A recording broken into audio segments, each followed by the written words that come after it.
안녕하세요. 이주펜 인문교양 한 스푼의 진아입니다.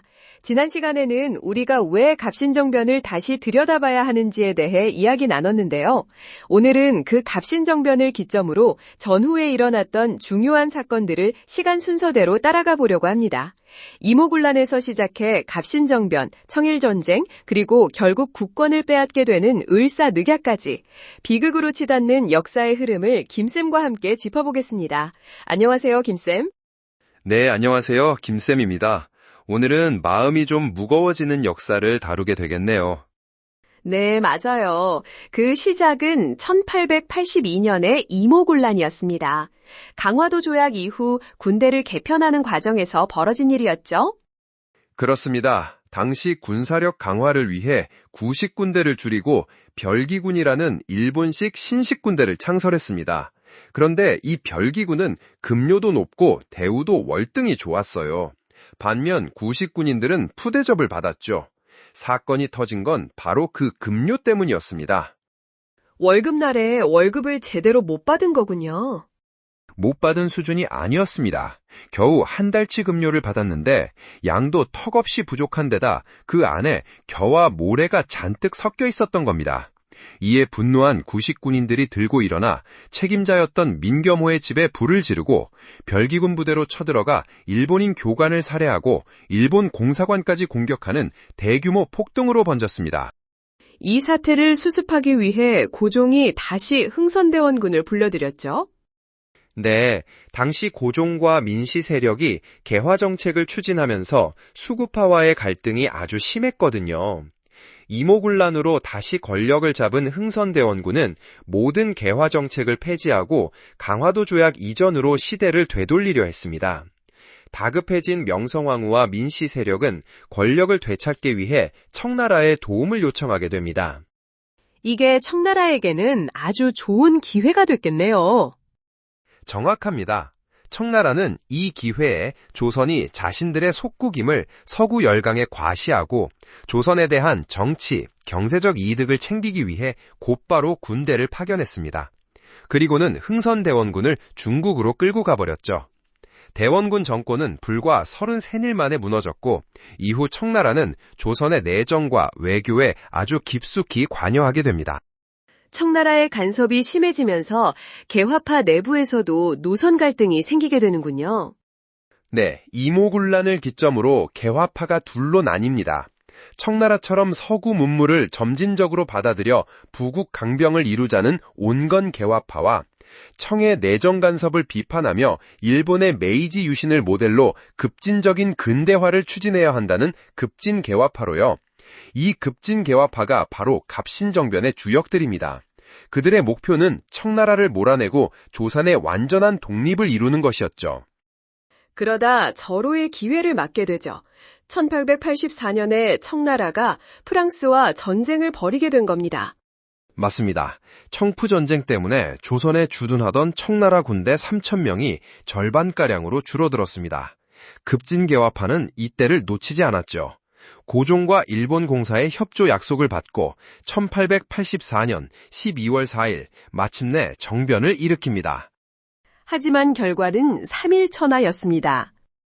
네, 민씨 세력을 처단하고 신정부를 수립해 혁신 정강까지 발표했지만 청나라 군대의 무력 공격에 결국 패배하고 말았죠. 홍영식과 박영교는 고종을 호위하다가 청나라 군인에게 살해되었고 김옥균, 박영효, 서재필 등 9명은 일본으로 망명했습니다. 갑신정변이 실패하고 10년 뒤인 1894년, 이번에는 동학농민 운동이 일어나고 이것이 청일전쟁의 도화선이 됩니다. 네, 1894년 봄 동학농민군이 파죽지세로 전주성까지 함락시키자 조선 정부는 스스로 진압할 수 없다고 판단해 또다시 청나라에 군대를 요청합니다. 청나라가 군대를 파견하자 일본은 기다렸다는 듯이 일본 공사관과 거류민을 보호한다는 구실로 대규모 군대를 파병합니다. 애초에 청나라와 전쟁을 벌일 계책이었던 거죠. 그때 동학군과 정부군 사이에 전주 화약이 맺어져서 외국 군대가 머물 명분이 사라졌는데도 말이죠. 그렇죠. 조선 정부는 즉시 철병을 요청했고 청나라도 공동철수에 합의했습니다. 하지만 일본은 당시 자국의 정치적 혼란을 전쟁으로 해결하려 했기 때문에 전쟁 명분을 찾기에 급급했습니다. 그래서 공동철수 대신 조선의 내정을 공동으로 개혁하자는 무리한 안을 내놓았죠. 청나라가 거절할 것을 이미 예측하고 던진 거네요. 정확합니다. 청나라가 거절하자 일본은 단독으로 내정개혁을 강행하겠다며 경복궁을 불법으로 점령하고 흥선대원군과 김홍집 등을 내세운 친일 정권을 수립하는 쿠데타를 일으켰습니다. 그리고는 전쟁을 시작했군요.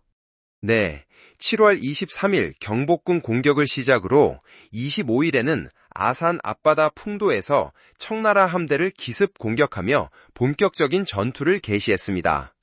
이 청일전쟁은 단순히 청과 일본의 전쟁이 아니라 조선 땅에서 일본군과 동학의병 간의 전쟁, 즉 조일전쟁을 동반했습니다. 전봉준, 손병희 등이 이끄는 동학군이 일본군에 맞서 싸웠지만 신식 무기로 무장한 일본군과 관군의 공세에 밀려 우금치 전투 등에서 패배하고 지도자들이 체포되면서 막을 내립니다. 결국 청일전쟁의 승자는 일본이었고 그 결과가 시모노세키 조약이었죠. 네, 1895년에 맺어진 시모노세키 조약으로 청나라는 조선에 대한 지배권이 없음을 인정하게 됩니다. 사실상 일본이 조선에 대한 지배권을 갖는다는 것을 국제적으로 인정받게 된 셈이죠. 청나라가 물러난 자리에 일본이 들어서고 이제 러시아와의 전쟁에서도 승리한 일본은 거칠 것이 없어졌습니다. 그리고 마침내 1905년 비극적인 을사늑약이 체결됩니다. 정식 명칭은 한일협상조약 또는 제2차 한일협약이지만 우리는 강제로 체결되었다는 의미에서 을사늑약이라고 부르죠. 일본은 이미 1904년 제1차 한일협약을 통해 조선의 재정과 외교 실권을 빼앗은 상태였습니다. 을사늑약은 우리의 외교권을 완전히 박탈하고 일본이 통감부를 설치해 내정까지 직접 간섭하기 위한 조약이었습니다. 이때 조약 체결에 찬성했던 박재순, 이지용, 이근택, 이완용, 권중현 5명을 우리가 을사오적이라고 부르고요. 네, 이듬해인 1906년 서울에 통감부가 설치되고 조약 체결의 원흉인 이토 히로부미가 초대 통감으로 취임했습니다. 통감부는 외교뿐 아니라 내정까지 우리 정부에 직접 명령하고 집행하는 막강한 권한을 가졌습니다. 하지만 우리 민족이 가만히 당하고만 있지는 않았습니다. 물론입니다. 여러 형태로 저항이 일어났습니다.